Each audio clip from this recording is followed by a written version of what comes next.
Au tout départ, on est un petit peu tombé par hasard sur le mot permaculture à la télé, sur internet, en cherchant justement à cultiver notre jardin sans utiliser de produits chimiques, en respectant la nature. Et c'est là-dessus qu'on a découvert ce qu'était la permaculture, par différentes influences, par Pierre Rabhi ou d'autres amateurs sur YouTube qui expliquaient un petit peu les principes fondamentaux. Mesdames demandaient de la patate, alors on s'est dit... Les haricots, en fait, c'est les fèves. En fait, cette butte, elle marche très très bien, donc on s'est dit, bon allez, on va mettre la patate là, on aura une grosse récolte de patates. Là, c'est les bases de notre permaculture à nous, celle qu'on a voulu faire ici. On s'est adapté au terrain, on n'a pas choisi de faire des buttes par hasard en fait. Voilà. On a fait des buttes en permaculture parce que le terrain s'y prêtait, parce qu'on avait des inondations, parce que tout un tas de raisons derrière. Beaucoup de place, donc on va les mettre là où les choses ont bien marché les années passées. La permaculture, en fait, c'est pas uniquement ne pas utiliser de produits chimiques.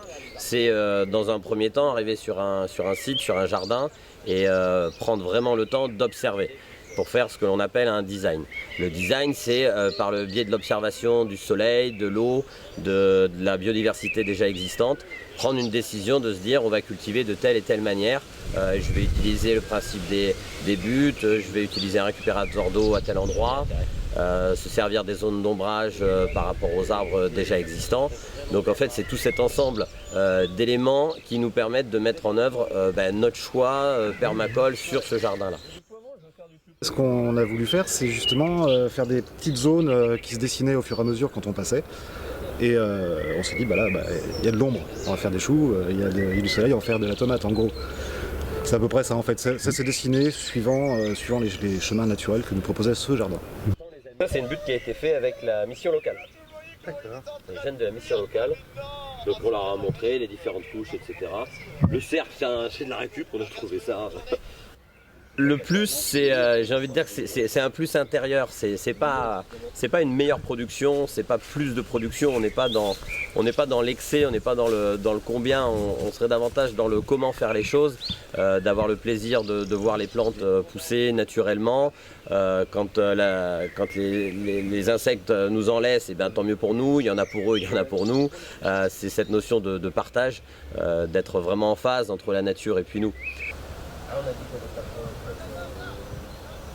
Alors là c'est hyper inondable. Là il y a 15 jours il y avait de la flotte. Ah ouais. On avait les pieds dans l'eau. Ah, tous les ans inondé. Ouais. Donc il y a aussi cet avantage là, parce qu'on dit qu'on n'arrose pas, mais... Ouais.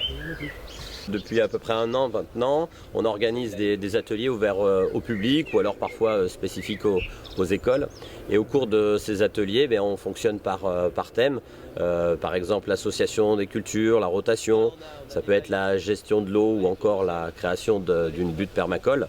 Et ces ateliers sont donc gratuits, ouverts au public, pour que chacun puisse venir recevoir un enseignement, puisqu'on a une partie plus théorique, souvent pendant 1 heure, avec des explications relativement pédagogiques, sans rentrer dans trop de techniques qui pourraient être trop spécifiques. Et puis après, une partie un petit peu plus pratique, où on met les mains dans la terre, on plante, et on fait les choses ensemble.